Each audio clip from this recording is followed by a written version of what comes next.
11, 12, 13.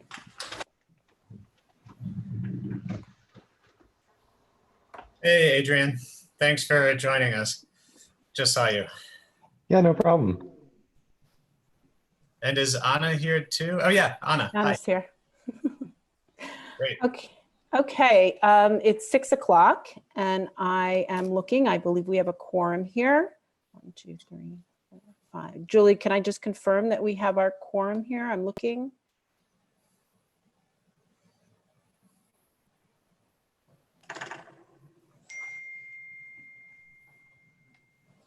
Yes? Okay, perfect.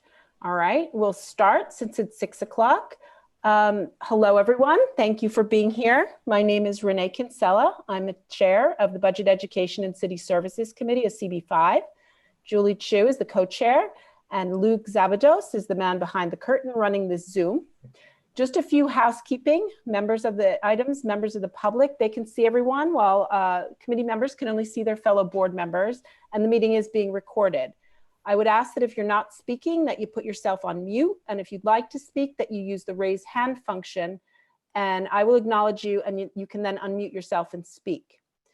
This evening, we have one very important item on the agenda, and it's a conversation regarding the NYPD budget and consideration of alternative public safety strategies. I'm just going to give you a brief overview of how the committee works. We're going to discuss our issue, which is budget and alternative policing public safety.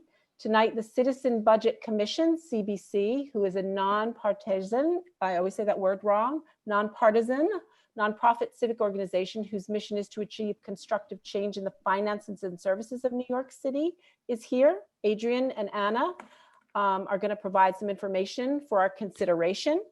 We don't have any other presenters on either side this evening, so once CBC complete their presentation, the committee is going to be permitted to ask questions, followed by the public, and then we're going to move into our conversation mode. Now, while a resolution regarding our committee's view of alternative policing and potential areas where the city might explore new paradigms is the eventual goal, that's where we want to get here.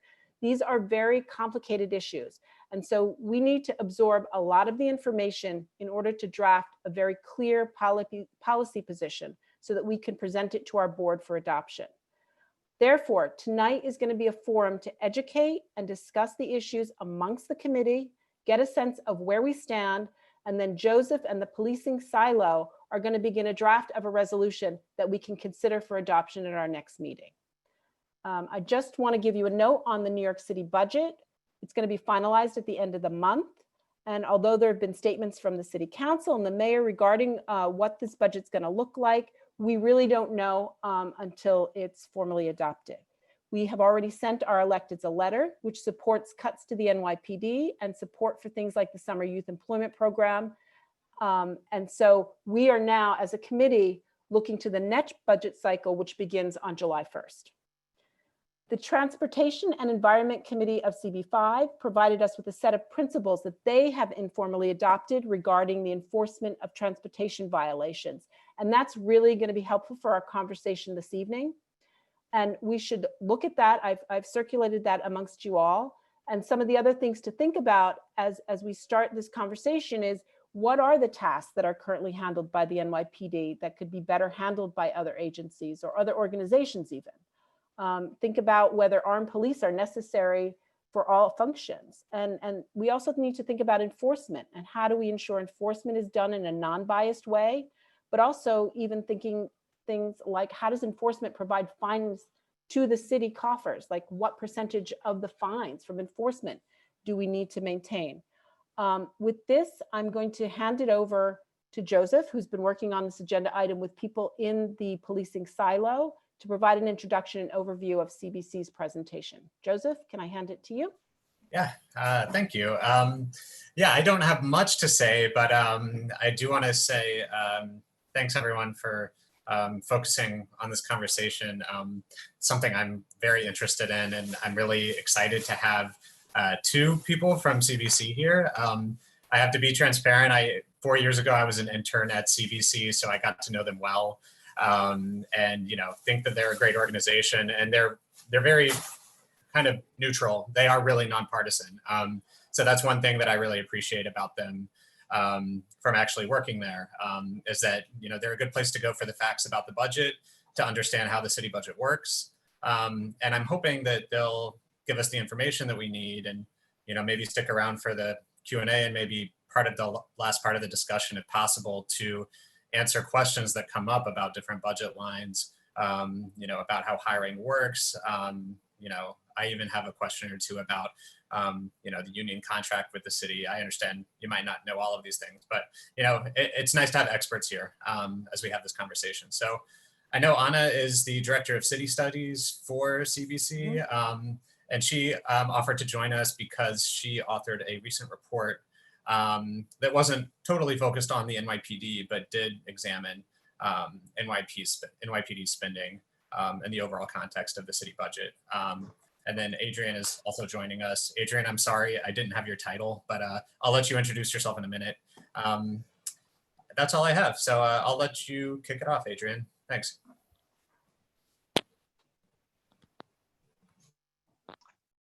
Cool. Thanks for having me. My name's Adrian Pietchak. I'm a research assistant at CBC, and I'm joined by Anna Chompany, my colleague. And I have a little presentation about the NYPD budget just to get some basics. So I guess we can go through that first. Let me just pull it up.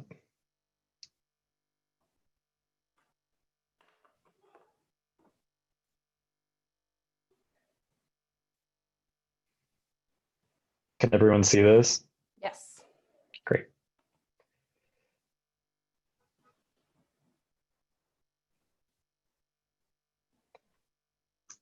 All right, so first things first, I think, often we see sort of thrown around the news or on Twitter or whatever that the NYPD's budget is about $6 billion.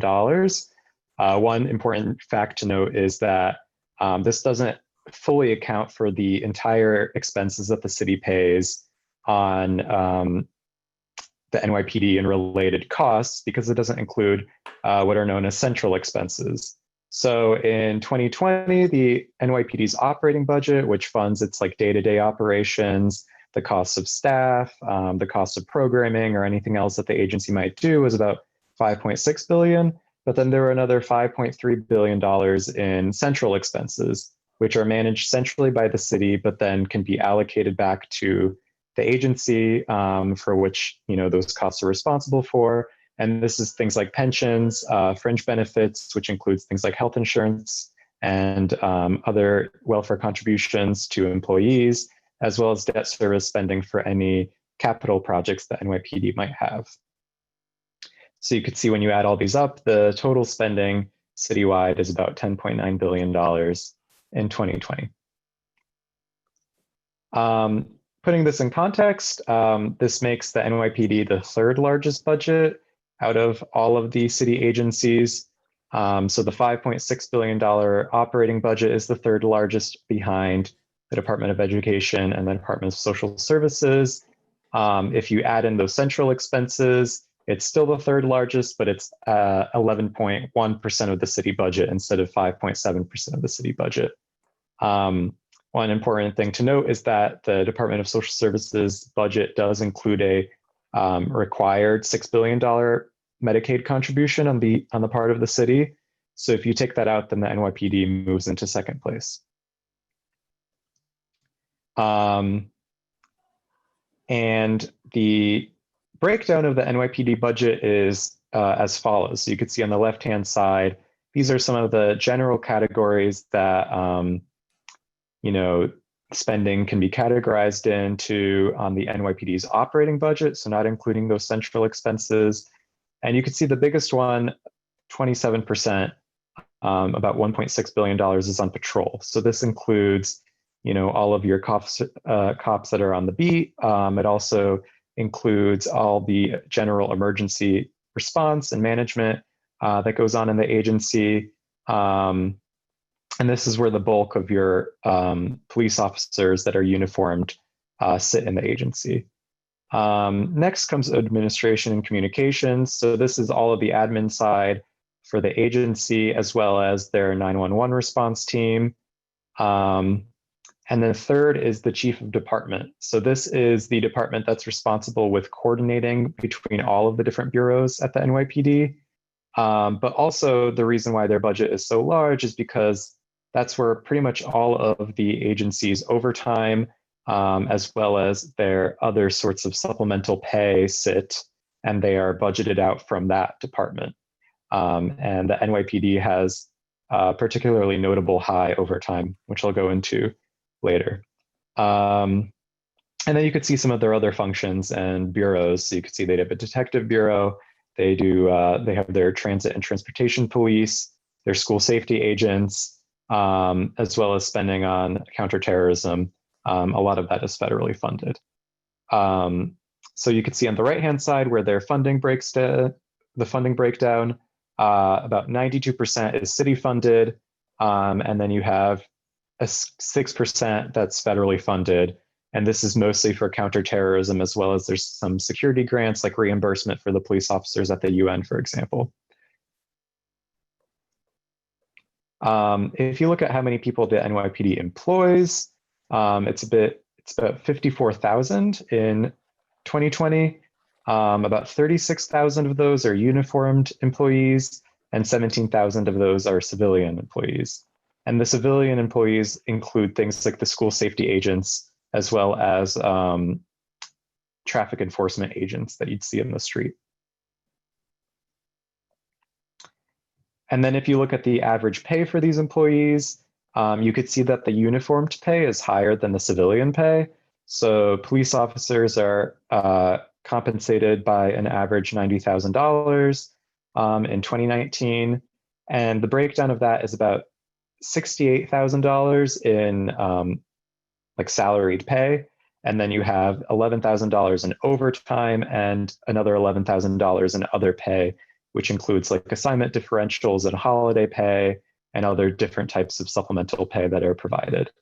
You could see that pay goes as high as $190,000 for a captain, and on the lower end for administrative aides or police communication technicians. And like I said earlier, one of the reasons why police officers and uniformed employees at the NYPD have such high average pay is because of the overtime. And the NYPD has a particularly high overtime budget. The uniformed overtime budget of about $500 million. It represents about 52% of what the city spends overall on uniformed overtime. So that includes agencies like the fire department, or the Department of Corrections, or the Department of Sanitation, which also have uniformed employees.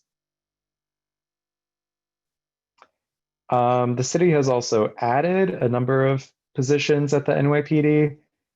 So you could see they've added about 1,749 civilians since 2010 and 1,500 uniformed employees since 2010 as well.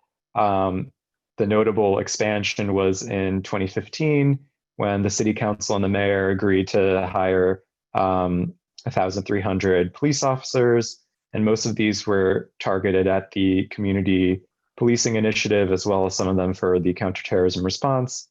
And over the course of the entire period, that represents growth of 6.5%. And then, because most of the NYPD's budget is driven by personnel service costs, so, labor-related costs and such, you can see that this would have an effect on their overall spending levels. So between the same period, 2010 and 2020, the operating budget grew by $1.2 billion, and those centrally allocated expenses by $1.6 billion.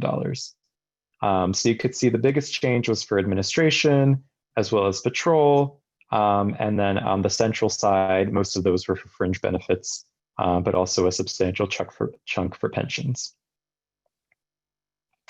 And that's all I have. And I'm very willing to take questions that you may have about the budget, but I thought that would be a good overview. I'm happy to go through any of the slides again if anyone has questions. And then also I'll turn to Anna to see if she has anything else to add about some of the budget basics on the NYPD.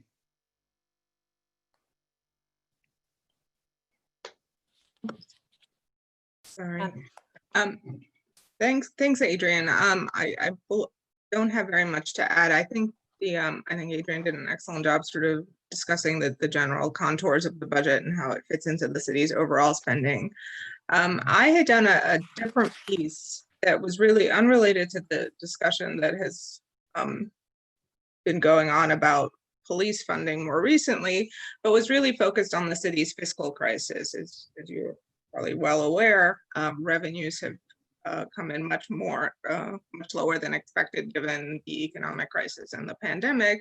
And so we at CBC did a report looking at sort of what we would recommend as the way for the city to close the budget gaps. And we have a framework that was developed by Charles Brescher and our research staff more generally that says you really want, like when you're making these choices, because these are big gaps to fill.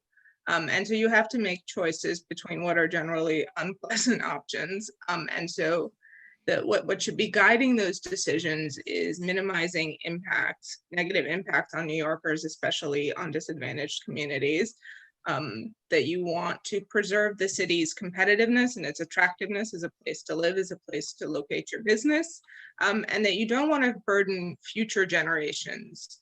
So that we've been very staunch in a position that any long-term borrowing should really be the last resort option. And so we put together a package called Hard Choices, and it has a number of options. One of them was in fact related to the NYPD. We had started this prior to the discussions, partly because, as Adrian mentioned, there's been increase in headcount across the city, and something that we've been very concerned about, that you have a lot of new hiring, you have a lot of expansion of programs and services being provided, and much less focus on improving the efficiency and effectiveness of government. And so the largest piece of the recommendation is to cut city headcount by 9,000 positions. And in that, we identified the NYPD as one specific place where, one specific agency where it would be possible through attrition in terms of, police officers who retire, and through reductions in the incoming academy class, to reduce the police force and generate some budgetary savings. So it wasn't really in terms of defunding the police discussion as much as it was in terms of fiscal management of the city and addressing the fiscal crisis. But for context, each class is about like 575 cadets. And we estimated what the savings be if the city did not hire one class, or did not run one class next year and one class the following year, to 21 and 22. And the savings are about 57 million in the first year, and then you would double up to 100, a little bit over 100 the second year. And they do increase over time, because one of the things to know about police salaries is they start pretty low in year one, in the first 5.5 years, and then there's a very substantial jump in their base pay from when they hit 5.5 years, and that's sort of the top pay for a police officer. And so suspending a class saves you about $57 million in the first year, but by the time they reach full salary, you're looking at something that's substantially higher than that. So it wasn't actually a very large part of the savings in terms of dollar terms, but we thought, given the growth in headcount and specifically the decision during the de Blasio administration to expand the uniformed police force, that this was one place where there could be a rollback of the size of the force without unduly impacting the service that they're providing. But I think it would be best if we, if there are questions, and Adrian can go over anything else that he went, or we can explain anything else that people have questions about. Thank you so much, Anna and Adrian. And those reports we will circulate after to all the committee members. I'm looking at everyone. Could you raise your hand if you have questions? Rachel. Sorry, I was unmuting. Thanks for the presentation. I thought the stat you had on the distribution between city and federal/state funding was really helpful. So 92% of NYPD is funded by the city. Wondering if you have the same kind of stats for the other agencies you showed in one of the first few slides. I don't have them offhand, but I could tell you that it depends agency by agency quite substantially. So, for example, the Department of Education relies a lot more on state funding. For example, the expansion of universal pre-K was done largely through the help of state funding because the city wouldn't be able to afford that on its own. So it definitely does vary by department, by agency quite substantially, with some agencies like the NYPD being mostly city funded, whereas others like DOE relying more on state funding, and then social services also on like federal and state money as well.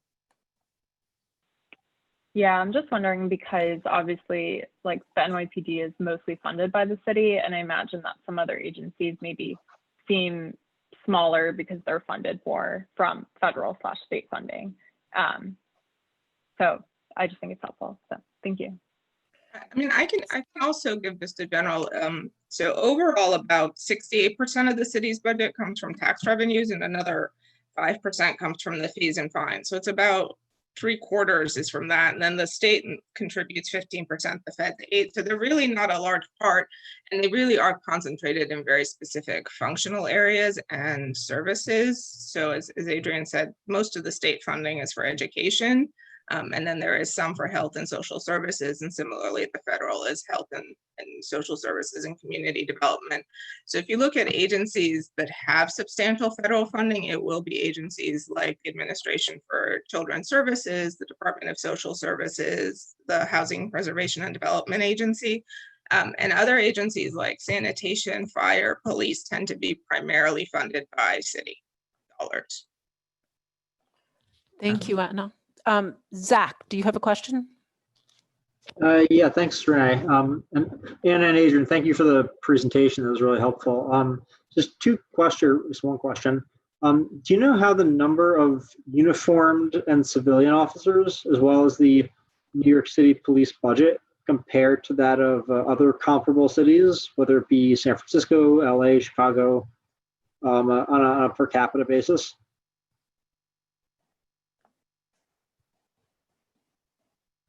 Do you want me to? So I looked at this. I don't have the numbers in front of me. Generally, New York City has a higher uniformed police force per capita than most other municipalities. I don't know that it is true for everyone. Other cities like DC tend to have a relatively high force as well. I can find a source and send that around to you, or I think I have I have a table internally that we could share. In terms of funding, that's always a little bit harder to get because you can look at per capita funding, which is probably the best way to do it. So what you're spending on police services per person, and New York is high. I looked at, I think, maybe 10 or 15 large cities using a specific data set that allows for comparisons. And New York was in the top third, but it wasn't the highest. Cities like DC and some of the cities in California were a little bit higher. But New York City does have extensive spending on the police force. Gotcha. Thank you. Thank you, Anna. Mary, I saw you had your hand up. Thanks, Anne and Adrian. That was such a great presentation.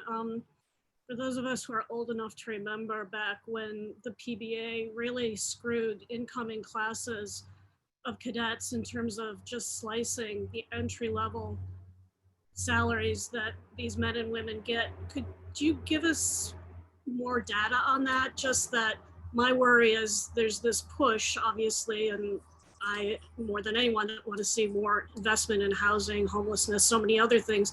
I worry that we're going to lose, if it's the sort of last in, first out scenario, that we're going to lose what diversity has been built up over the last, say, 5 or 7 years.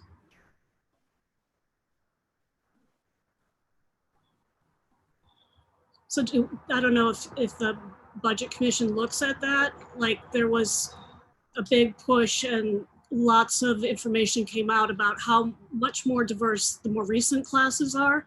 And my worry is that if we go all out and start cutting just into NYPD instead of just through attrition and through easing back on the new classes, we're really going to lose what diversity they've managed to build up recently. Right, I can definitely understand the concern, because you're right that if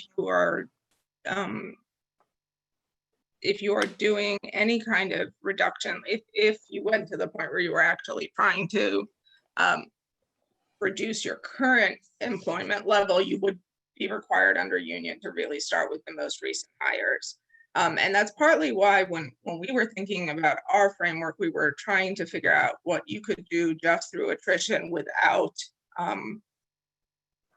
doing any kind of layoffs. So in that case, you're most likely relying, in terms of the uniformed police force, they tend to have a slightly lower turnover rate than the city as a whole, especially in police. There is, I think once, they're past that first 5 years, most of them will stay, and the rate of resignation is very low, and most of your turnover is coming due to folks who are retiring at the end of the careers. So that would go in the opposite direction, right? Because you would be, if you're relying on attrition, you're going to be relying on mainly the outflow through retirements.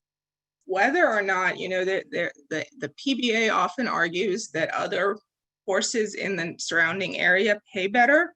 Nassau County Police, Suffolk County, the MTA, the Port Authority, places up in Westchester. So if there is some move by younger police officers to go to those areas as a result of all of the discussion and rhetoric, that could be a factor to keep in mind. But if we're eliminating new classes, then you are in fact going to have some impact at the margins there too. I don't have data on a breakdown, but the city does publish some information through the Department of Citywide Administrative Services that describes the workforce, including gender and race and so forth. So that might have some information. And you are definitely right. Even the most recent contract where there was an additional neighborhood policing included a reduction in the salary schedules for new employees as a way to not have to cut the benefits of the current staff. So I have those somewhere here if anyone is interested sort of at what their salary scale is and how it goes. But a higher new police officer starts at $42,500. And that stays at up to $51,000 until they're at about just before 5.5 years. And after that is when it jumps to over 85,000. So it's very slow. And then you have this big jump. And that's done partly for that reason. Thank you. July, you had a question. Thank you, Renee. Yes, I have a couple of questions. Thank you for giving a presentation, very informative. I'm wondering if you probably have much better understanding than I do. First of all, how much does the city spend citywide on pensions benefits? Is there a number for fiscal 2020? And I guess the continuation of that question is, if the city becomes bankrupt, what happens to the pension contributions? So the city makes an annual contribution of roughly $10 billion for pensions, and it does meet its actuarially required contribution. So it contributes the amount that the actuary says they need to. The funds are between 60 and 75% funded. There are 5 different pension funds in the city. I think the overall is somewhere around 74%. And the city has been working towards increasing that and trying to reach full funding, I think by 2034. It is a substantial investment. I don't think that there's a particular risk of the city becoming bankrupt per se. I think the city is in a much better position, has had a lot of very stringent rules regarding how it manages its budgets and its finances following the crisis in the 1970s. And so while I think this is a really big crisis and there is belt tightening that's going to be done, and it is likely to be painful, and it is likely to require reductions in services of programs that many people use, I don't think it's going to go to that benefit. But the funds are, they are pretty well funded, not as well as the state, not as well as some other places, but not as poorly as some of the funds that have suffered real. Thank you. And another question, I can't seem to understand, hoping that you can educate me. It seems that the state only funds less than 2% towards the PD. So why was the governor saying about a week ago, if New York City cannot figure out what kind of reform we want in our policing, then we won't get money from the state? What would be the significance of that if it's less than 2%? I believe that what the governor was referring to was not just state funding related to police, but all state funding. So I think the threat was a cut in education aid and other aid as a way to, but generally it's not a large area of spending for the state. Most of the state aid to localities is for education. And Thank you. Tristan, you had your hand up. Hi there. Could you maybe speak a little bit about the methodology used to calculate the pensions and how it uses the later years of an officer's career, or like the peak years, and how overtime plays a role in establishing what the pension is? And then if you could also loop in, if you have any data, how overtime usage changes from like a more junior officer to a more senior officer, if you're aware of any things like that? okay, I mean, I can talk about the pension side. I think Adrian has been in the payroll data more recently, so maybe he can talk about the trends in overtime usage. So the pension is done based on the highest years, and overtime earnings are pensionable for the NYPD. So the salary that's used, it's a final average salary in New York, averaging it over a number of years. It does include pay that you're getting in overtime. There is, when the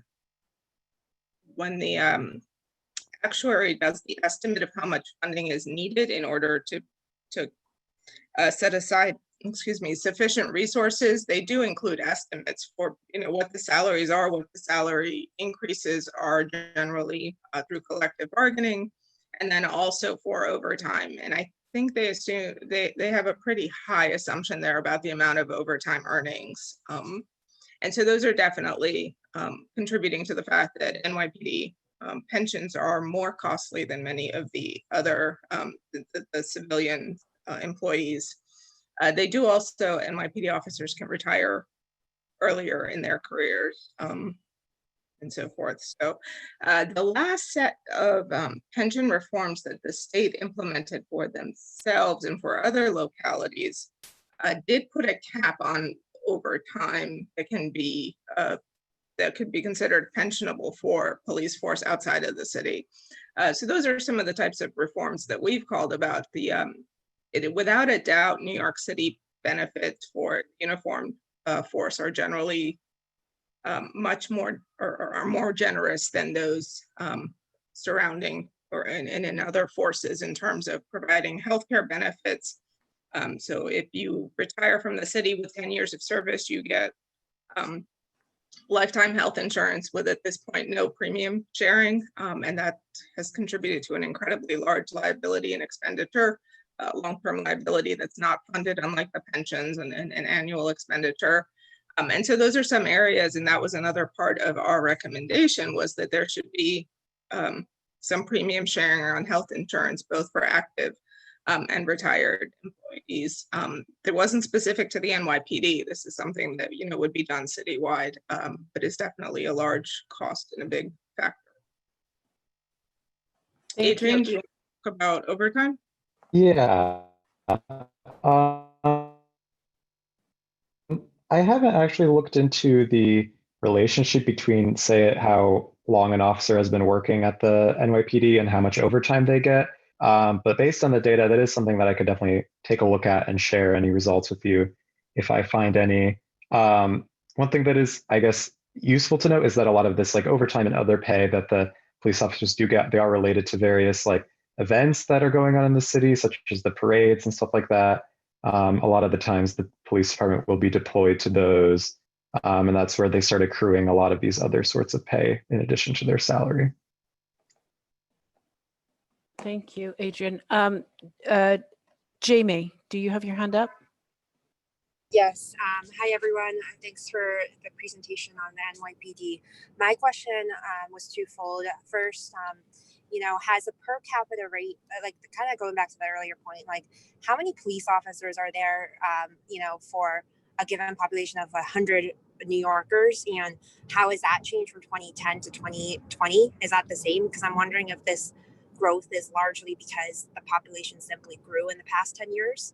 And also secondly, budget wise is, you know, as a, you know, the New York City budget grows over time. So on an annual basis, like, is this growth proportionate to the growth in the overall budget, or is it significantly like out of proportion to that growth?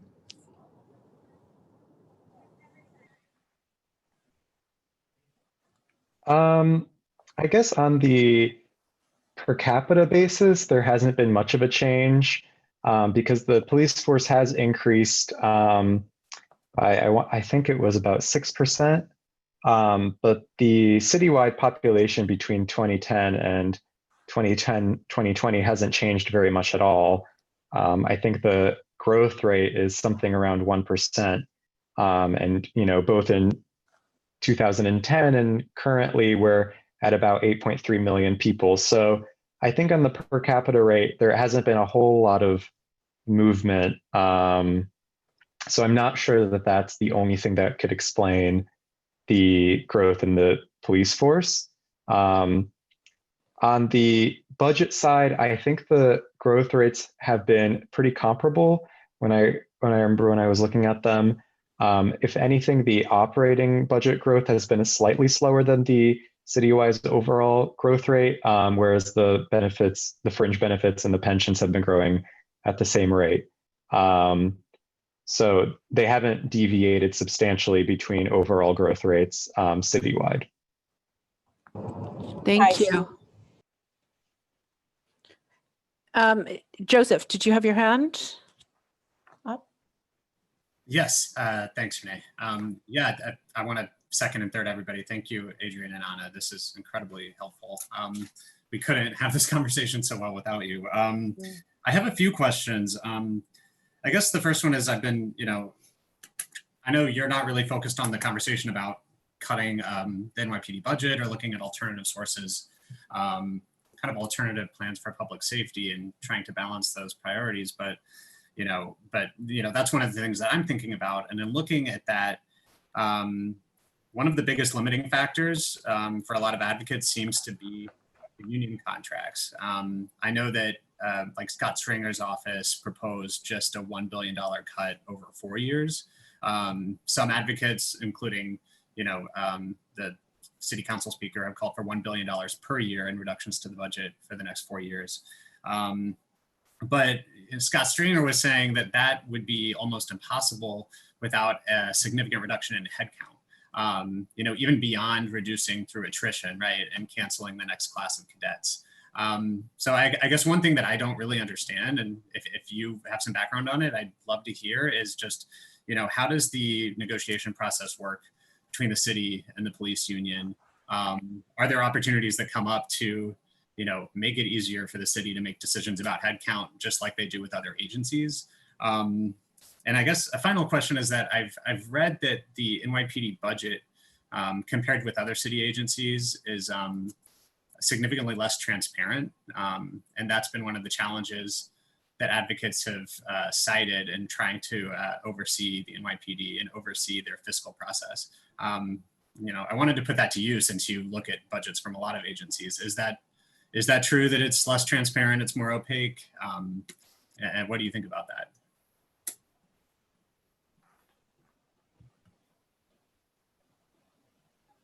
Okay. I can handle transparency first. Yeah, I mean, the city provides a lot of data. And when I've started, like every once and again, I need to find out about other cities. And then I realize how much the city provides. But it is still really difficult to get in and really understand the spending. So for example, when Adrian was talking about overtime, there's like one line in the budget that holds almost all of the uniformed overtime. And so looking at the budget won't let you see if the overtime spending is for events, for counterterrorism, for the Detective Bureau, or which precincts are generating the most of that overtime, et cetera. So that kind of really understanding is hard to do. And there is also, I think have been some recent laws passed by the city council on this, but there are certain things, if you like look in a checkbook where the comptroller provides all of the spending data on the city and you can get an incredible amount. It's not uncommon for NYPD information to have been suppressed or deemed confidential for security reasons and stuff. So sometimes that has also added to it. But, you know, it's because of the amount of detail. The city doesn't really have program budgets in the way that one might think about, where it's easy to go and say, you know, I want to know how much you spend on neighborhood policing, or I want to know what you're spending on. Like it can be sort of deep in the detail, and you need someone who really knows it. And the city is also, they provide a lot of information about the budget upcoming, but the data on actual spending is a lot less granular. And so that's the other reason that can be somewhat difficult. So those are some of the challenges. It's, you know, there's probably more than in most cities, but it's still very limiting for the kinds of questions people have and they're seeking to answer. In terms of headcount, they usually, the size of the force is generally determined through, specifically through the negotiation and the budget adoption. So there was a specific agreement in, I think, 2015 to increase the force by a certain amount, and the uniformed force has been pretty steady since then. So unlike other agencies, they're not really moving that number every single year. In most cases, though, the city isn't engaging in, well, the city isn't really engaging in layoffs. If they're cutting headcount in many agencies or stuff, it's usually through attrition or through moving people around. And so, you know, I think that's just part of the general way that the city has worked, has been through. And the separation rate is something like 7%. So there is a lot of turnover within the city's workforce. We might not think about or expect that because we know a lot of folks who have been and stay with government for a long time, but there is a fair amount of churn.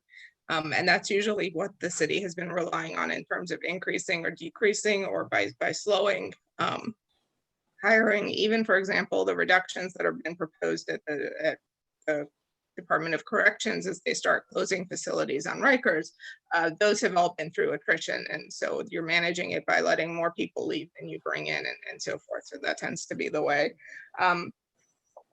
Labor negotiations with the PBA in the city are difficult and generally fraught. A lot of times those end up in arbitration, which is where they are now. But I don't believe that's not where the discussion is about the size of the force. That's about all of the other work rules and salary and other benefits. Thanks. Anna, I have a quick question. Are the overtime amounts consistent from year to year? Or, you know, if you're saying they're sparked by events or certain circumstances, but are they consistent from year to year such that, you know, you could plan for a certain amount that you see year on year of activity? Sure. Adrian, do you want to take this one, or do you want me to? I mean, they're generally sort of in the same ballpark. I mean, you know, around $500 million for uniformed overtime at the police department is sort of, how it has been for the past few years, but they definitely do fluctuate year to year. Sometimes they're a bit higher than budgeted, as I think they were last year. So, there is some variability, and I think, Anna, you looked at the change from the budget last year, and there was a decent change, I think, from what I remember.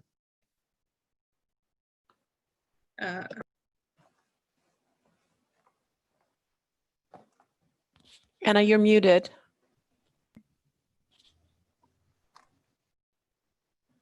Sorry, my computer told me that too. They're like, hey, you're on mute. Generally, overtime costs are underestimated and then adjusted over, adjusted over time. So this isn't only in the NYPD, but it is pretty common that, that they underestimate. We've been critical of them for that because it makes the spending look smaller, and they know that it's going to be higher. They did try, the city started to implement caps on overtime at some of the uniformed agencies, which is really the majority, like 3/4 of the city's overtime is at the 4 agencies that Adrian mentioned. And the NYPD, their growth has been a little bit slower, I think. And there's been definitely a little bit more control in the last couple of years than there had been before. But the thing to know is every time there's a salary increase, that means the cost of each overtime hour goes up the same way the cost of each hour goes up. And so that is part of what is going to drive the increase from year to year is overall salaries. Thanks, Anna. Joseph, I see you have your hand up again. Yeah, thanks. I realized I forgot a question for the presenters. One of the things I noticed on the slide was that, part of the overall picture of spending is also, I guess you would call it like city-funded payouts from civil suits against police officers in the New York Police Department. Yeah, I was surprised that the money that the city pays out doesn't come from the NYPD budget. But I'm curious to hear whether that's just standard. If an individual sues the Department of Transportation for some reason, is it the same? Like, does the money that they win just come out of the general city fund rather than from the DOT budget? Or is this something unique to NYPD? No, that's standard across. None of the cities make that payment out of their budget. It is all done centrally. It used to be there used to be a point where that allocation that Adrian talked about, where they allocate the central costs, including fringe and pensions, there used to be an allocation for judgments and claims, so you could see, but the city is not doing that. The comptroller does an annual claims report, so they talk about which agencies are generating what kinds of payouts, et cetera, and the extent and the amount that the city budgets for that centrally. Thanks. And does the budget for that come from, is that like an operating expense? And is there an amount that the city designates for that? Because it seems difficult to predict. I guess, like, who's in charge of overseeing that or approving payouts? Is that just the legal department? I believe it's the law department and the comptroller. I'm not as, yeah, so I mean, and the comptroller instituted something called claim stat at the beginning of when he came into office, and I think they've been working really hard to bring those costs down. I want to say the total is somewhere in the neighborhood of 700 million. I had the report was just released recently for fiscal 19. And there is a budget line. They're doing this based on trends. So I think, they have an assumption based on what they've paid most years. And then if there are exceptionally large payouts coming, they would make the adjustment during the year. And sometimes that is what happens, that you have like some longstanding litigation that gets settled. And just for some context, like Anna said, the claims report did come out, I think it was a week ago or something like that. And in 2019, the NYPD paid out $220 million in claims, and that's across about 6,000 suits. You said how many suits? 6,000. Okay, thank you. Thank you. Thank you so much. Just a quick question. You mentioned that 5% of the budget comes from fines. Is that NYPD fines, DOB fines? You're talking about the budget generally. I think when you gave us the overview, Anna. Is that every agency's fines and enforcement, or was that specifically NYPD? No, it's everything. It's and it's not just fines. You have fees, you have fines, you have licenses, you have permits, all sorts of money that is coming in. You have interest income if the city, you don't have interest income now, but sometimes, there used to be a little bit of that when banks were paying such things. And so all of that is in one sort of, there's a part of the budget, and that's the total. I don't know what amount NYPD generates off the top of my head. Thank you. Zach, your hand is up. Thanks, Renee. Just one question, and I'm not sure the extent to which you would know this, but so the city council has obviously thrown out a $1 billion annual cut from NYPD budget.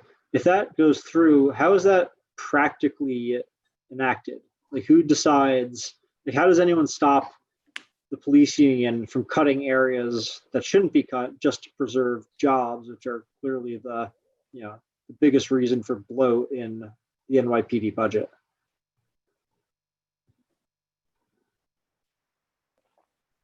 So in a normal year, this is not a normal year, the mayor and the council would come to an agreement and negotiate the budget, and that would include cuts. So within each agency, you have what are called units of appropriation, and these are pretty large. They're supposed to be somewhat programmatic, but they're not exactly. They're pretty large buckets of spending. That is the level at which the council appropriates. And so they can say, this unit of appropriation, which might be something like administration or executive administration at NYPD, is going to have this budget. And so the city can they can move up to like 5% within an agency across these different groupings. To make movement any greater than that, they need to go back to the council. So the charter and the budget process have some limitations on how much you could. So like the school safety stuff, for example, is its own unit of appropriation. So if there was a decision made or an agreement made to move that funding out and move it to another agency, you would reduce that unit of appropriation, and they couldn't then just, it around or something. So that there are some rules and limits on how much flexibility the mayor has, but he does have, there are other powers and abilities to manage. The council appropriates and sets the budget, but the responsibility to administer and manage it during the year in the charter lays in the executive branch. All right, thank you. I'm looking to see if we have any more hands raised for Anna and Adrian, who I want to thank again. You have been phenomenal in helping us understand this issue. Does anyone else on the committee have any more questions for Adrian and Anna? I'm looking for hands, and seeing none, I'm going to go to the attendees to see if we have any questions from the attendees, if they could indicate via a raised hand. I just want to mention that if you're joining us from a phone, you can press *9 to raise your hand. Otherwise, you'll find the raise hand button in the center of the screen. I don't see any raised hands from our attendees. Luke, am I missing anyone? I just want to be sure. It sounds like you're correct. Okay. Any more questions for Anna and Adrian? I have to thank the both of you very much for answering all of our questions. I know it was a lot, and I really, really appreciate your patience and answering everything so fully. So thank you both. What we'll do now is turn to the committee for our to our conversation about the NYPD, using what we've learned tonight to think about the resolution that we want to put together for our next meeting about the principles for CB5. So who would like to kick off with their thoughts, their conversation, their comments?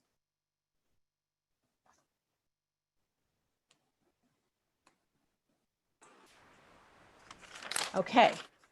No one has any thoughts about, does anyone have any thoughts? I will start off the conversation. Are there any agencies that we think at this point might be better served? We've all received the T&E principles that T&E informally adopted last night. Are there agencies like T&E? Do we agree with those principles? Is that something that we agree with, that there are agencies that might be better served outside, to be put outside of the NYPD? July. I just noticed, oh yeah, sorry, go ahead. Thank you, Renee. I guess I want to start off the discussion by asking what would be the purpose of us getting a resolution together, because the city budget is going to be finalized by July 1. That is a week from today. And seeing the trend of how things are evolving, how rapidly things are evolving, I don't know how much of our input can be appreciated. What we're talking about is a statement of principles and a resolution moving forward, CBBI's position on perhaps alternative policing. And you're correct that the city budget is going to be decided in the next week. And we've already weighed in. We've provided our position on cuts that we'd like to see made at the NYPD, some of the programs that we would like to ensure continue. So for this budget period, you are correct. It's going to be finalized within the next week and the budget will come out. But we're moving forward. The community board, the budget process for the community board and our ability to weigh in on it doesn't stop once the budget is adopted. We are moving into the next year, 2022, right? Thank you, that's helpful.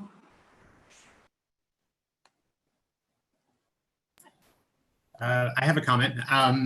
Yes. Renee, in response to your question, yeah, I did take a look at the statement released from the T&E committee, and I thought it was great. I fully support it. I mean, it's obviously related to what we're talking about here. Not exactly, but I feel like, our committee and their committee, it seems like we kind of have the same mindset overall about how we see the NYPD potentially changing. And I guess, my thoughts about the discussion about kind of like what we might want to fund instead of certain components of NYPD, because I know that's kind of where we're going in one way. I found the article useful from City and State that Renee sent out. It was about alternative public safety strategies. And it, you don't have to go to it now, but it kind of categorized these items in 3 buckets that I thought were helpful.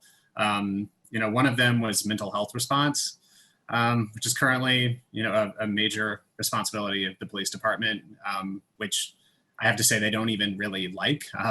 The president of the PBA has actually said, like, they don't feel like they can help New Yorkers experiencing mental health crises because of underfunding from other mental health related programs and housing programs.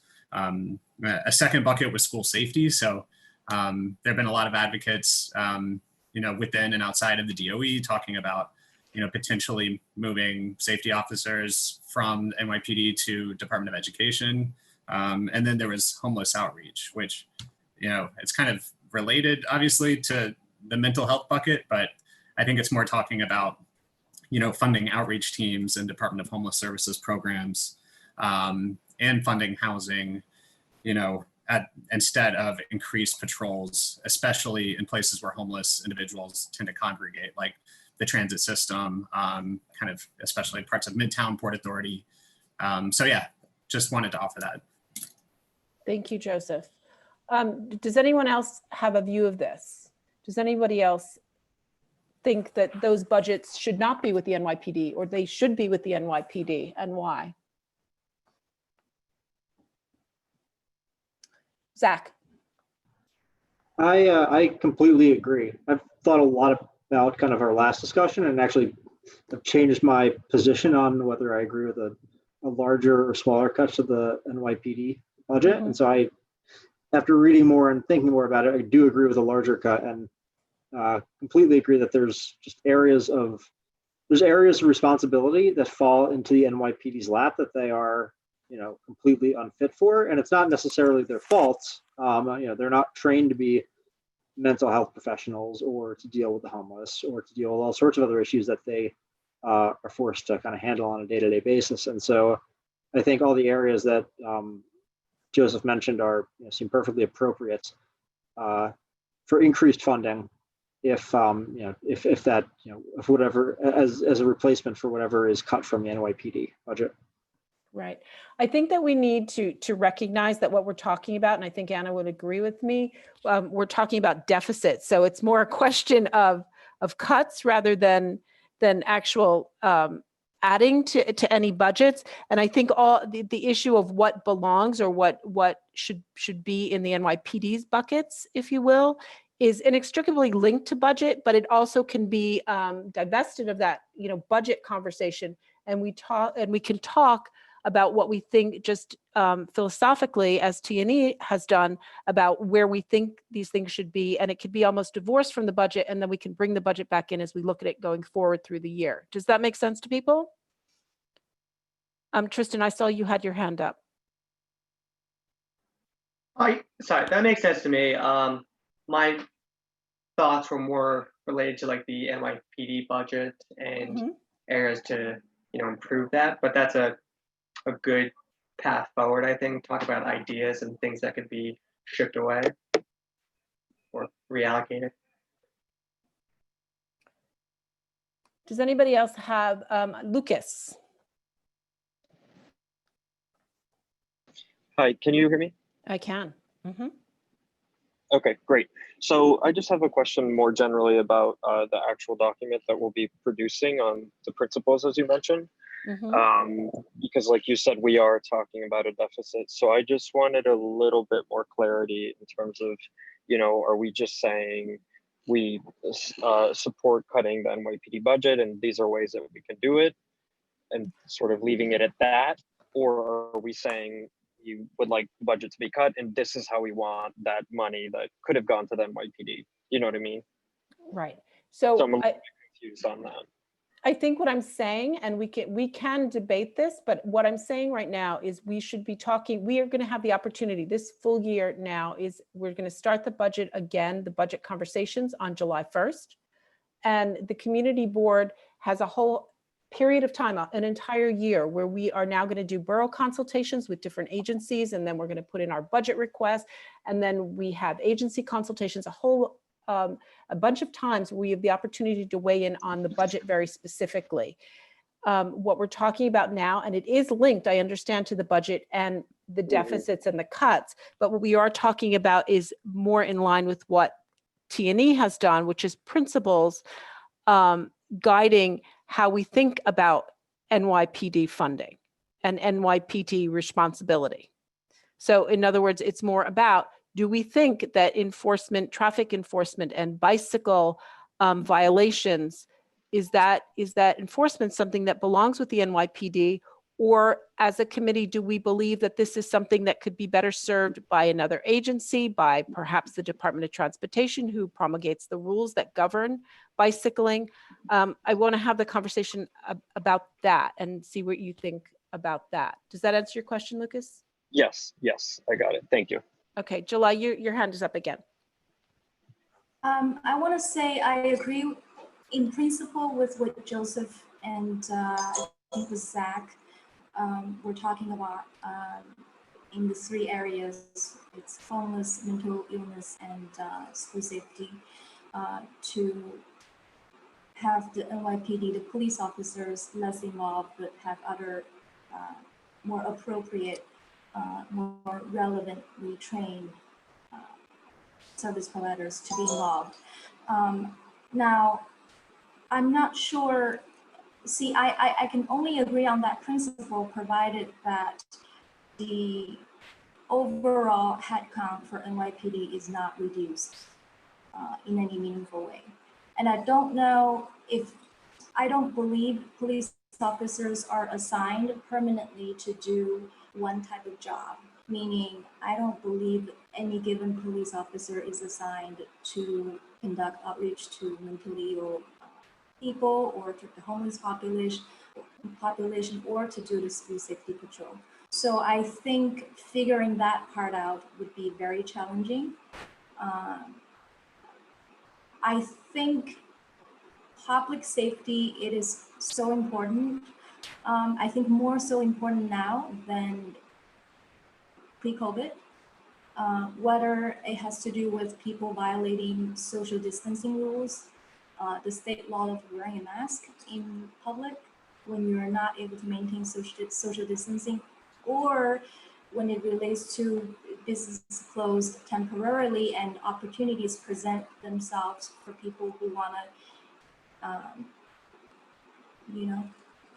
take what don't belong to them, and just public safety. As a female CB5 resident, I would not feel safe with fewer police officers on the street. So yes, I agree with the principal on the 3 areas that we can look into transitioning them onto other better trained personnel. But I cannot support any meaningful cut in a police headcount. Thank you for that, July. Joe, I see your hand is raised. You have a comment? Yes. So, I mean, I guess we're discussing the police department today, and we're talking about taking out the certain enforcement actions that the police don't do well, and they probably shouldn't be doing.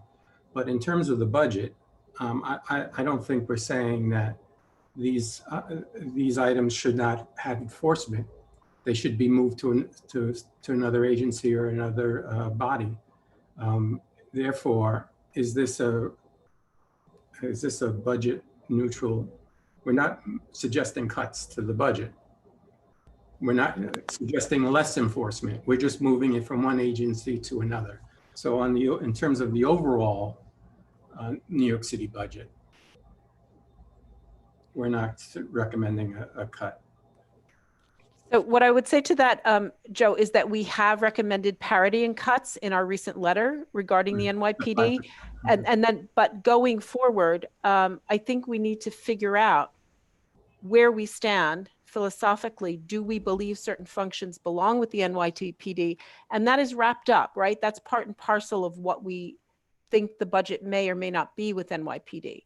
But I think first and foremost, we have to understand as a committee what are, as T&E put down, what are guiding principles, where we stand on the issue of policing. Are we, if we are okay with the police department being in charge of all the areas that they are in charge of, all the buckets, as Joseph said, if we are happy that they continue to be in schools, continue to handle mental health issues, then that's one thing, and we might think that there should be a reduction. If we don't believe that, then that would indicate a different reduction or recommendation, right? So I think our principles need to be defined first, and that's what this conversation is about, and that sort of drives, and they're bound up together.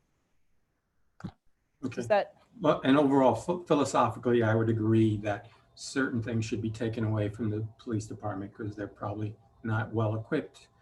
And they're inclined to use force and handcuffs versus, what's necessary in a circumstance.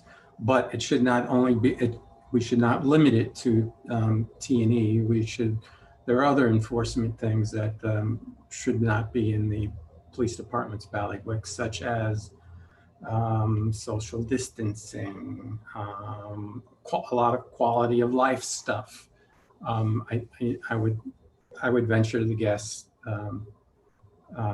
it should not be in their bailiwick.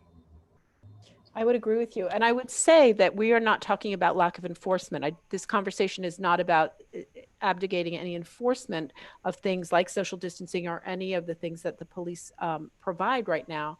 It's sort of figuring out where it would best lie, those functions would best lie. Let me see who else has a position on this. Sam. Yeah, so I guess I'm aware that there are a number of parts of the NYPD that consist of synthetic units, that put together mental health workers and police. I think there's a group called the Core Response Teams, and there have been a number of efforts to try to soften the approach of the NYPD to emotionally disturbed people and folks of that ilk. And I wonder if there's any information available on how effective that effort has been, and whether some things that combine police enforcement with social services or mental health services are actually achieving any success currently in the current climate. Because I guess from my point of view, it's the interface between NYPD and emotionally disturbed people, or people that are in crisis, when folks make a decision about how much force they have to use to control the situation, that we get into a lot of trouble. And so I'm wondering if the efforts at providing a broader range of possible outcomes have had any success. So I don't have the answer to that question. And I think one of the things that this conversation is going to raise is both philosophically where we stand, but also raise some of the questions that need to be answered before we can come to a definitive position. And that's certainly one of the questions, right? I mean, because one of the things that, that really struck me over the last few months is, my wife runs mental health clinics, and I know she's had some contact with these core response teams, but they still show up in NYPD blue, right? And so even emotionally disturbed people respond to the uniform more than they respond to the role. So in other words, everybody shows up and they all look like police, but some of them may have different training. And I guess for me, I'm curious to see how the PD has worked to provide a more, synthetic kind of service that might respond in more ways than just brute force to control the situation. Right. I think that's something that our police, our public safety silo needs to research as we start to draft a resolution, to understand, is some of the community outreach that I think that I heard Anna say some of the new recruits were community outreach personnel, how that's been effective or non-effective. And I think maybe the comptroller's recent report speaks to this as well. So that's some of the research that obviously we need to know as a committee. I think a good question that needs to be answered. July.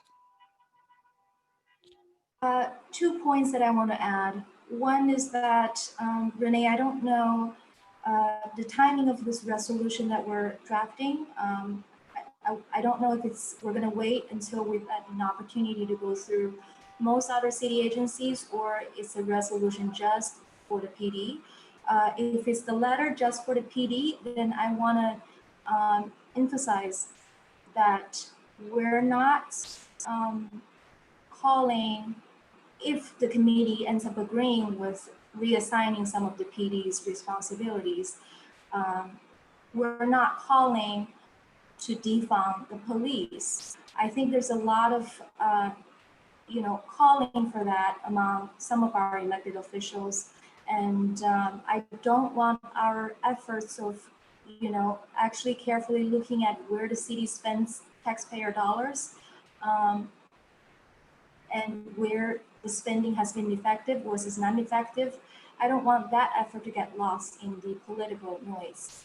So I think our resolution should be focused on how to best spend tax dollars rather than calling for defunding NYPD. That's Right. my point number one. Point two is I would like to add a fourth category to possibly move away from the PD's responsibility. to other personnel, and that is security for our elected officials and their family members. Okay, thank you. I think July, I don't think that we're talking about defunding. I mean, I think that could be very loaded. You know, defunding suggests perhaps we don't want any funding at all for the NYPD, and I don't think that's our conversation at all. I think we're talking about cuts. And I think we have a deficit. So we're talking about cuts across all agencies. So to the extent that we're talking about this, it's not a defunding situation. And I think as we talk about looking at other agencies that might take on tasks that are now being done by the NYPD, that's the resolution. We don't have to come up with all the solutions. I mean, if we could come up with all the solutions, we'd all be running multi-million-dollar companies, right? What we need to do is sort of think about where we stand and what potential solutions and what we believe is best for our community. And those would be our principles. The details, the granular details, can be worked out later. But if you look at the T&E proposal and their set of principles, if we could craft something similar to sort of guide our conversations and guide our budget considerations going forward, that would be most helpful. Luke. Renee? Mhm. Mary Brosnahan had her hand raised. There's some technical difficulty, so she's going to raise her hand physically. Okay, I'm so sorry, Mary. Mary, go ahead. That's okay. I'm not sure why it's messed up on my side. I just want to say unequivocally that I just think the NYPD should get out of the business of homeless outreach. And it goes further than that. While people were speaking, I was looking up Bowery Residence Community has one of the largest contracts to do quote unquote outreach. It has had 2 audits in a row, one by the state controller and one by the MTA inspector, and both were scathing. And yet the city just gave them an increased contract of $68 million to do outreach. It's lunacy that we are throwing this much money at an approach that we know doesn't work. We have to look at the front end of the shelter system and what are we outreaching? What are we bringing people to when we say that we're doing outreach? The other point that I just can't stress enough is right before this pandemic hit, Andrew Cuomo announced that he was hiring 500 additional MTA officers to go on the trains essentially to roust homeless people. So I just feel that law enforcement has overreached on this, and I have no trouble just putting it out there that I think that whether it's MTA police or NYPD, they should not be in the business of doing outreach unless somebody is of imminent harm to themselves or the people around them. Thank you, Mary. Very good point. And I think that as we develop our position, it will help us to look at other issues like the front end of the homeless outreach situation. I seeing any more. Rachel, do you have your hand raised? I did, and now I forget my question. So can you give me a minute while someone else goes? I'll write it down. I can. Joseph? Thanks, Renee. Yeah, I guess I wanted to kind of add to what Mary was saying was something interesting that I just learned about that topic.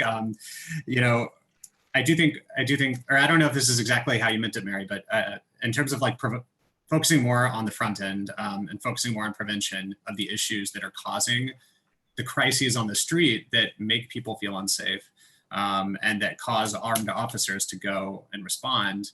I was just reading, this wasn't what I was going to say, but I was just reading that 17 New Yorkers have been killed since 2015 during mental illness related NYPD responses. So like, this is important. I mean, people die because we have police officers with guns responding to mentally ill people on the street. When there are better ways to prevent people from getting in that situation in the first place. My partner's actually a psychiatrist in a public hospital, and he was telling me that there's a program that's meant to basically maintain wellness for people who are at risk of having some sort of mental break in the street. It's called ACT, Assertive Community Treatment. It's a great program. I think most of the funding is from Department of Health. And, you know, basically they have social workers, they have psychiatrists, they visit people in their homes, they make sure they're properly treated, diagnosed, medicated, getting what they need in other ways. And them doing that helps them prevent people from being on a street corner in a psychotic episode. And so my partner told me that actually there's a 2-year waiting list right now for a new client to be added to the ACT caseload. Like someone who's identified as needing those services, unless there's a court order, it takes 2 years. So that's just like one reason why I really agree with Mary, why I think this is important. You know, I know we're not really getting into the money, but I think we can really say that there's all of these programs out there that do amazing work. And then there's housing, which is a whole different subject in terms of helping get people off the street. So we think these things are important. And not only that, doing more of those things in a lot of cases can help substitute for some things that NYPD does. And then as far as talking about principles, I guess one thing you said earlier, Mary, was about diversity. I hadn't thought of that actually, but it's a good point. I was reading that the mayor of Chicago had actually given a statistic. She had looked at that, you know, for the Chicago police force and found that, you know, the vast majority of their people of color that work in the department were hired within the last 5 years. So I wonder if in a statement of principles, we might factor that in, right? You know, we'd want, if there is some reduction through attrition, if there's shifting of employees, we'd want the city to be thoughtful about not making sure that the people who are being shifted, that functions that are shifted aren't just negatively affecting, you know, people of color in the department. Renee, can I ask one more question? Of course, go ahead. I'm sorry, I'm talking a lot. So I guess, I don't know, I want to hear what you think about this. You know, we've talked about kind of functions that might be better served in different agencies, but I mean, there are also some things that the city council and advocates have recommended in terms of changes within the NYPD that have budget implications, but that also have like public safety implications that, like, I don't know if that's appropriate for our principles, but let me give an example and see what you think. Like one of them is that it is so hard to fire abusive officers, like officers where there have been multiple complaints about excessive use of force. I mean, a lot of you have probably heard they don't get fired. They often just get shifted to another part of NYPD or put on like administrative duty. They're still making 6 figures. They still get their pension. They're costing the agency a lot of money. The officer who killed Eric Gardner back in 2015, he was on the NYPD pay line for 5 years. So I think if we're looking for ways to save money and avoid officers losing their jobs, they're doing a really good job. I don't know, I would support a statement of principles that allows changes like that to be made, where we can actually take quick action to fire officers who hurt people. You know, and then also there was concerns about overtime that I think Zach and a few others raised that I also agree with. I think we should look at ways to rein that in. And I think that's kind of an internal thing apart from, you know, shifting functions. Good point. Those are all very good points, Joseph, and something that I think that we should look at. And I'm not saying, I just want to be clear, I'm not saying we're not looking at the budget, but that is not the focus, given that it's tied up, but we're now moving into the next year, if that makes sense. Rachel. Okay, I remember my question. So something that I've been struggling with is the transparency aspect of the actual budget lines, as our presenters were telling us before. So especially the comment about like overtime pay, and we know that's potentially kind of ineffective as a budget line, but like it's hard to know if, you know, because of all of the effects of coronavirus and everything going on, if like that is something we can expect a lot less of, et cetera. So, I mean, it may be kind of dumb to call for, like, I don't think we have actual say in saying we want to know like what percent of this is spent on events versus counterterrorism activities, etc. But I think that like there are probably, just because like activity has gone way down from businesses and concerts, etc., like there are probably just like pretty easy places to cut there. I don't know if anyone knows if that's something that the speaker or anyone else has identified specifically, or if it's just not, if we just can't really see that in the budget line as it stands. I think as they indicated, we may not be able to see that, but that's something, another question that our public safety silo should investigate before any resolution is adopted. Kim.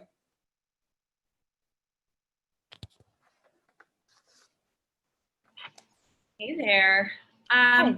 Yeah, so I just wanted to chime in and add to, my endorsement as well about the principles that have been discussed. So I completely agree. I think that services like mental health response, school safety, and homeless outreach and support that, Mary, Joseph, Sam, the entire team here has been speaking adamantly about tonight, like it makes sense to divest those activities from the NYPD.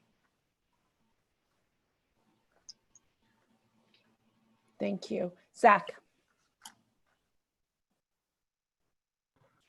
Just a question for you, Renee. As a statement of principles, can we propose, asking for, we propose having greater transparency in the NYPD budget? I think that's a great idea. I mean, what we're moving to really is a resolution. I'm calling it principles, but it's a resolution sort of outlining our position. So yes, I think that's a great idea. Does everyone agree? Sam? Sam, you're still muted. Yeah, there we go. So Joseph mentioned the ACT teams, and that's another one of those combined units that responds. And I think, if we're going to be looking at a deficit, which means a budget reduction, perhaps one of the things that we might want to look at is trying to at least protect or continue to study these programs that sort of soften the impact of having the police show up for a mental health event or for an emotionally disturbed person, perhaps without uniforms or in other ways that would try to lessen the tension in the situation when the police show up on the scene. I can imagine situations with emotionally disturbed people that could go sideways in a pretty short amount of time, and at which point there might have to be someone there that could use, force, I guess, if you will. But I'm not sure that in those instances, people that are given the authority to use force to control the situation are always the best people to show up first. Thank you. Okay, does anyone else have a comment, or any of our attendees have a comment about our conversation? Okay, so what I'm hearing from the committee is that we believe that the NYPD should divest, not be in the business of school safety, transit enforcement, homeless outreach, and potentially security for public officials. Is that generally what I'm hearing from the committee? Mary? Yeah, I don't know who else is going to secure the mayor's safety if it's not the NYPD. I'm not on board for that. Okay. In terms of school safety, I think that there needs to be input from the specific schools. I mean, I had the luxury of sending my kid to PS 11 where there was no need to have armed guards there, but I think some of the parents in other neighborhoods may feel strongly one way or the other. I don't think that there's a cookie cutter solution for that. Thank you. I think when we're talking about school security, I do not believe the majority of the are armed. Again, this is something that we need to delve in a little bit more closely. Let me see. All right. So the security for public officials, I have someone who is not in favor of that. Homeless outreach, we believe that the NYPD generally should not be in the business of that. We're looking to ensure that diversity is maintained in any sort of transference and any sort of class reduction that the NYPD would be seeking. In terms of budget ideas, what I'm hearing is that we want to remove overtime if we can, and remove problematic officers as quickly as possible. Is there any suggestions to start formulating our resolution that I've missed here? Sorry, just quickly, Renee. Yes. In terms of the overtime, I don't think it's necessarily like removing overtime. Like I think that people in general in any field should be entitled to, you know, overtime pay for those extra hours. But I think it's from the research I've seen, it's clearly inefficient. Yeah, and we just don't know how to make it more efficient because there's no transparency into it. So the transparency goes to the overtime. I understand. I actually had that and I misspoke. Tristan.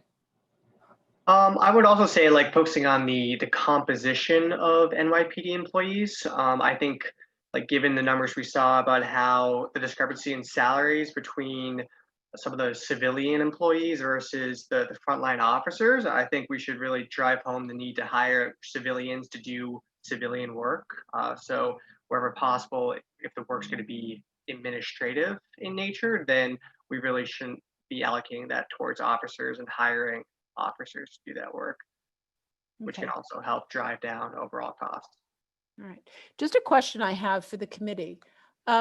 If we talk about school safety, for example, are we talking about here, are we happy with the idea of moving school safety and making them, the school safety officers, under the purview of the DOE, unarmed school safety officers,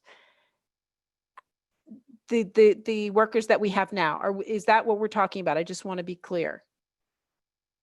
Or are we talking about something else? In other words, is it just the chain of command, or is it, you know, the people that are working in these positions now, it's just a transfer of the management of these functions? Joseph? You know, I guess I'm not sure, like, getting really granular on that. Okay. I guess my opinion there is, I guess I don't know the schools well enough to know what they want. But I guess my opinion would be that, you know, we have a shortage of, I don't think you necessarily need a one-for-one transfer of current school safety officers from NYPD to, you know, similar officers that just report to the DOE. I would doubt that that's the case, because what I've heard from advocates is that they feel like there's too many officers in schools and not enough social workers, counselors, you know, that type of thing. So in my mind, it's kind of both. It's like a transfer, you know, for the schools that still need some sort of personnel that's just focused on security, but maybe also a reduction where, you know, schools, you know, can actually use that money for social workers if they think that'll be more effective for the problems they have. Okay, July? Just a general comment. When Renee, you put all of the points together and read them out loud, transferring the duties and reducing the overtime and reducing, I forgot that other item. It sounds a lot like we are anti-policing. We're anti-police. And I understand we're not trying to say that. So I'm just, I guess, asking out loud how we can make that clear. I think that we have said that we are absolutely not in favor of not enforcing. There's a double negative, but we want enforcement of our laws to continue. It's just the way in which we want to ensure that they're non-biased application of our laws, and finding a way to avoid physical force in things like our schools. I think that's what I'm hearing from the committee. Can I hear some other voices? Did I get that wrong, or Zach? You know, I agree with Rachel's point that, you know, it's impractical to call for an elimination of overtime. I think it's calling for an elimination of excessive and abusive overtime. And so, to, you know, I think July, I don't think anyone's calling to, you know, eliminate police hours. It's just the abuse of it, which is, you know, probably covered up by the union. And also, just one other point. I don't know if this is redundant, but the New York State Legislature passed a law repealing Section 50A, which makes law enforcement personnel records exempt from the state's Freedom of Information Law Act. I personally support that, but it could be an idea to add to the list of items that we are supporting as a subcommittee. That's a good point. Thank you. Julie. Renee, yeah, so I wanted to piggyback on that. If we can add a line about accountability, goes with Joseph's comment about bad cops. I think one of the articles mentioned uploading body cam videos within a certain days and certain actions to be taken so that we can have more of that. So what you're saying is you'd like additional body cams on police officers, and you'd like that to be uploaded to the public? I think it's more of a general comment. There were some suggestions in the articles, different suggestions, plainclothes policemen, that program wasn't working well, getting records published of cops who, you know, have records, but targeting that in the budget. Okay, thank you. Lucas? Hi, so I think that one thing that might be able to guide us in this conversation, perhaps is just looking more at things like we have talked about in terms of details in their budget, like in terms of overtime. I don't know if it was one of the presenters that talked about it or if it was in the article, but about how overtime is factored into their pensions, right? Into the NYPD pensions in a way that not even other cities do, and let alone other city agencies do, right? So that is like a big increase in their budget. I think looking at their budget in that way and in our call for transparency could be helpful for us in a way that sort of avoids some of the concerns about, you know, putting down explicit numbers on, you know, whatever, reducing headcount or things like that. So I don't know if that makes sense, but no, that's sort of what I'm thinking about. Thank you. Thank you for that point. Any other comments? Mary.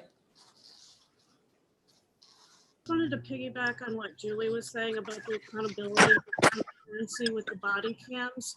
I know I mentioned it before, but this move by Congress to hire an additional 500 officers in the MTA, none of those officers are required right now to wear body cams. So I think we should look at the possibility of saying any frontline person who's in law enforcement, including these new MTA officers that are going to be on city streets, should be required to have body cams and also follow the legislation that was just passed recently that footage is supposed to be uploaded, I believe, within a 30-day period.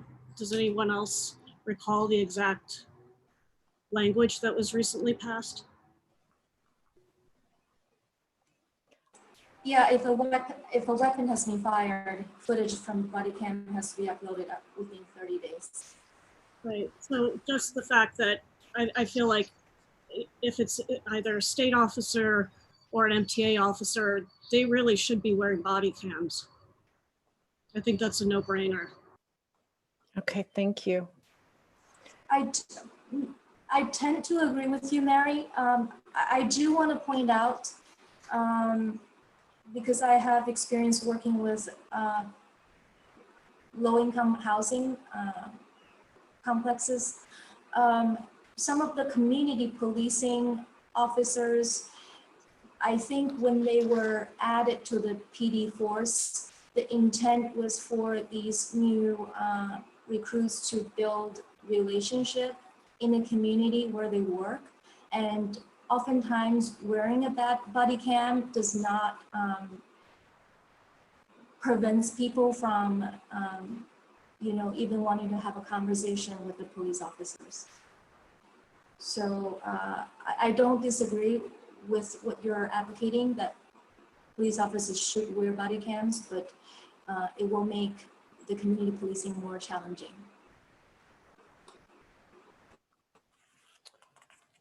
Okay, any other comments? All right, what I want to do is I want to sum up the conversation that we've had, and then the idea is that the policing silo that we have, which is July, we have Rob Isaacs, Joseph has been working on this. They will draft a recommendation that we will then iterate amongst ourselves and then get it to a point where we feel confident that it embodies our principles and we can adopt a resolution at our next meeting. So I want to make sure I have everyone's position and that I'm reflecting what the committee has said. So what I have is that we do not believe the police should be in the business of mental health response, school safety, homeless outreach, or transit. We're thinking that transparency is needed in terms of police overtime, their accountability in terms of body cams, and the ease of firing. Those bad apples should be looked at. Any frontline law enforcement should have a body cam and should follow the legislation for uploading it within a 30-day period. We're also could be in support of the legislation that makes, that we are in support of the legislation that makes PD records public. Separate and apart from that, what I'm hearing is that we really want to look at budget inefficiencies. Mary raised some of the issues about homeless outreach organizations, and that would be for the homeless group, the homeless silo, to look at as part of the budget going forward. Jamie, you have a comment. Yeah, thank you for that. I largely agree with the comments. Like, for instance, to to have the police be accountable, have body cams, be shown. I largely agree with that. Just wanted to add one thing about the beginning, where you don't want police to, enforce safety for schools. And I don't know if this was mentioned, but I've had a personal incident where I had an Uber stop in the middle of the Queens Boulevard highway on the way to JFK. I called the police. I asked them to pick me up, at least drive me to the exit, because I was stranded in the middle lane of a highway, and the police refused to help me, saying it's not their job. So I almost think that sometimes it is actually necessary, because I could have lost my life that day, honestly, because the car stopped in the middle of the road and Uber said they couldn't help. I eventually had to order an Uber to pick me up in the middle of the Queens Boulevard highway. And I think that I grew up in Boston. I've had a similar incident. The Boston police has driven me to the nearest McDonald's. Like, that's not something I've ever faced, and my family members have faced here in Boston. And I think that, there are certain safety things that I wish the police in New York would be able to provide, such as that. And I know, when there are a few, attacks growing up in Massachusetts, in the schools on campus at my college, MIT, like, we had the police, be protective and, make sure things are safe for our community. And I just hope that we don't like dismiss the police as being not vital for things like that. They are somewhat vital for those type of activities. So just want that to be communicated and known, because there have been incidences where, there was a terrorist attack at my campus at MIT, and a police officer lost his life to save students, and he saved students from being killed that day. So just want to be conscientious that there are incidences where I've personally seen police be very effective and almost essential. Thank you. Thank you for that. And again, to reiterate, we are not suggesting that we do, that we do not want the police at all. There are certain functions that the police will continue to perform, and we're in support of that. I think to frame the issue is that we're saying that there are certain things that they're just not good at. So, they're not trained in mental health outreach, for example, right? And that we're suggesting that they're better, that these things would be better served by being provided by different agencies and different people. But we are not downplaying the importance of the police, and we continue to support enforcement. Yep, that sounds good. Yeah, I just wanted to mention that for the school point, because I personally witnessed a police officer who sacrificed his life to protect students, and the students, their lives were saved, right? Like I just want to make sure that that's sort of a recurring theme across America, not just Massachusetts here, so. Yeah, thank you. When we frame our resolution for our principals as well, what I'm hearing is that we want to protect the diversity of the NYPD in any recommendation that we may have about reducing headcount, and that we also, as you say, Jamie, we appreciate what the NYPD does in their core services. Is there anything else that I missed that the police silo should be looking at as they start to draft this issue? Yeah, Renee, if the PD is no longer patrolling the transit, who will be? Again, we are suggesting, now if you looked at the T&E statement of principles, they are suggesting perhaps the Department of Transportation, those who are promulgating the rules and the bike lanes, might be best placed to enforce the bike lanes and the rules that they have created, Is that? I think there's a difference between above ground and underground. I'm thinking of New York City subways. I don't know if the DOT have personnel to do that. Right.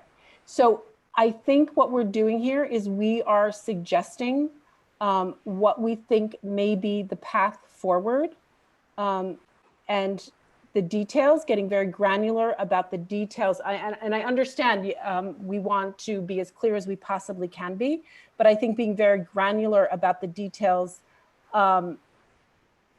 we would like to get our position on paper first. If what we're saying is in terms of enforcement, we may want to say just bike lane enforcement and sidewalk enforcement. We're going to see a lot of situational things now because the restaurants are on the sidewalks. So we may want to be very particular about, we're not talking about underground, we're not talking about in the subway, but in terms of bike lanes, it may be that enforcement is better served by another agency or another unarmed group within the NYPD. Thank you, that's helpful. Is that, I think that I'm sort of reiterating the position of the committee when I say that, Sam? Yeah, so I think it was just a little over a week ago that the governor challenged every community in New York State to reimagine policing and public safety. And I think that's part of our charge here as well. And so, when you think about enforcement, I guess from my point of view, ultimately it comes down to how much force do you use in enforcement? I don't know to what extent NYPD officers are trained in de-escalation techniques or other ways of managing people. And, the default, I guess, is to pull out your stick or your gun, because that has maximum impact, on the physical side. But there's ways to be persuasive and try to manage people that don't require a stick or a gun. And I guess my concern is, if we look at the hard dichotomies between agencies and don't think about where those agencies can come together and provide collateral services or synchronized services, such as, with mental health and, people that are in danger to themselves and others, and they talk it with each other about how they actually enforce the law, manage the dangerous situation. I mean, I think that there are people with other skill sets besides sticks and guns, that can show up as, collateral public safety agents with the police. You understand what I'm saying here? Yes, you're saying to work hand in hand. I think you're right to say that we are reimagining different roles for the NYPD. I understand that you're talking about collateral, so maybe a mental health professional showing up with an NYPD officer. I think that's what I'm hearing you say. Mhm. I think that what some of the other committee members have suggested is that maybe the NYPD should be the person of last resort in those circumstances. So it's less a collaborative effort than putting a mental health professional front and center in those circumstances. Yeah, I mean, I think it becomes a matter of policy as to who is the authority, who's in control in those settings. And I think all too often the default is with the guy to the stick and the gun. Right. And I think that, maybe if there's some guidance or some guidelines around, at what point, we transition from the mental health worker to the guy with the stick and the gun, all the better. But I don't think that those decisions should be made by, necessarily police officers in the field. Thanks, Sam. That's a very good point. And I think in the framing of coming to our position on all of this reimagination of the NYPD, that's a very good point as we talk about, it's not about the stick of the gun when you are dealing with certain situations, right? And we can look at that. I think that the police silo should use that as part of the framing of how we've gotten to our position. I'm looking at any more comments. I'm looking for anyone who has anything further to add, any of our attendees that want to speak that are Just here beyond. want to make another note. I know, Kim, you're joining us by phone. You can press *9 to raise your hand if you're joining by phone. Kim, do you want to jump in if you're joining by phone? Okay, Chuck, I'm going to be really mean. We haven't heard from you, so I thought I'd love to get your view. I have no comments tonight, Renee. Thank you. Okay, thank you. How about you, Laura? I just want to make sure that that we're hearing from everybody. You're muted, Laura. Yeah, no, I just agree about the mental health personnel. I think there are more, people who are the police should not be, or I shouldn't say should, but the police, we should leave the mental health and healthcare issues to healthcare professionals, if that's what I'm trying to say. So, we can relieve them of that matter. Thank you.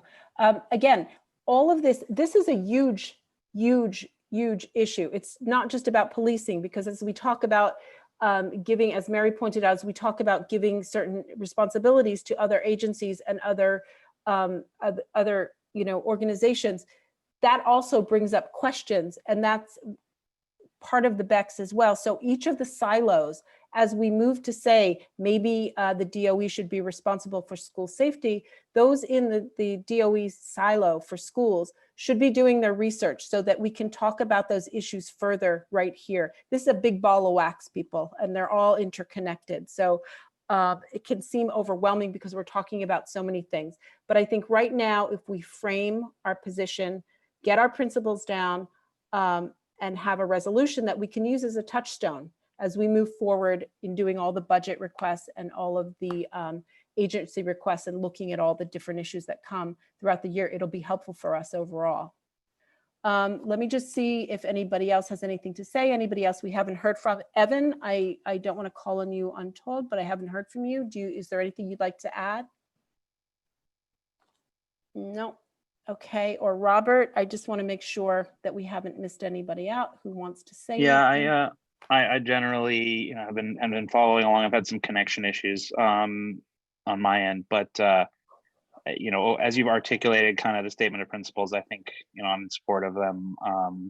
As you said, it's a big ball of wax. I think there's some sacred cows in terms of dealing with budget issues. When you look at kind of the percentages that are really tough to tackle. And I think we all need to be kind of mindful of our ability to, you know, articulate perhaps a community position on things like pensions or, you know, kind of the disciplinary and firing process for, you know, really anyone who's part of any public sector union can be challenging. A lot of the focus is on police right now, but they're not the only ones who've come up over the years. And you know, we can talk about those things, but I think we should also be mindful of the fact that those are big structural things that are going to be tough to do much more than opine on, or at least kind of say, look, we think the community is focusing on this a lot, and we want, you know, the city grandes to know it. So yeah, generally on board with the statement of principles, and you know, mindful of the fact that these are tough issues and aren't going to change overnight.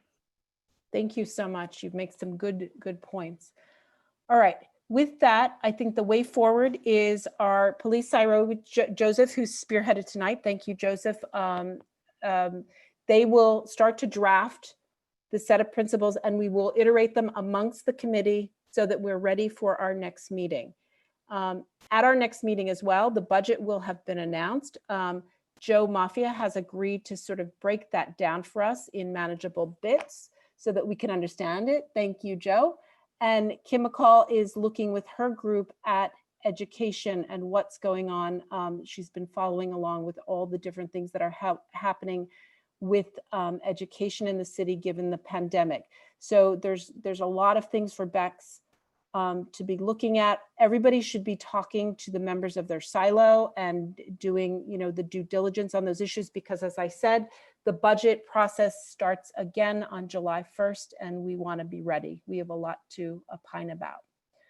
Are there any other points before we say goodnight? Is everybody on the police CIRO happy? Joseph, happy with where we stand, and you have all the information that you need to start that draft? Yeah, on my part, I think, yeah, everyone gave really great ideas, suggestions, input. I think in my mind, we're pretty clear. And I think it's about being careful about how we craft a message. I don't think we have to get specific about everything, like Rob said. But, you know, we can at least, you know, make it known to the people in charge what we think. So absolutely, perfect. And so we shall expect those iterations, and then we will have this for the next meeting. So thank you, everybody who attended tonight. Very much appreciate everybody's input. It was great, and I will see you at our full board, which is coming up.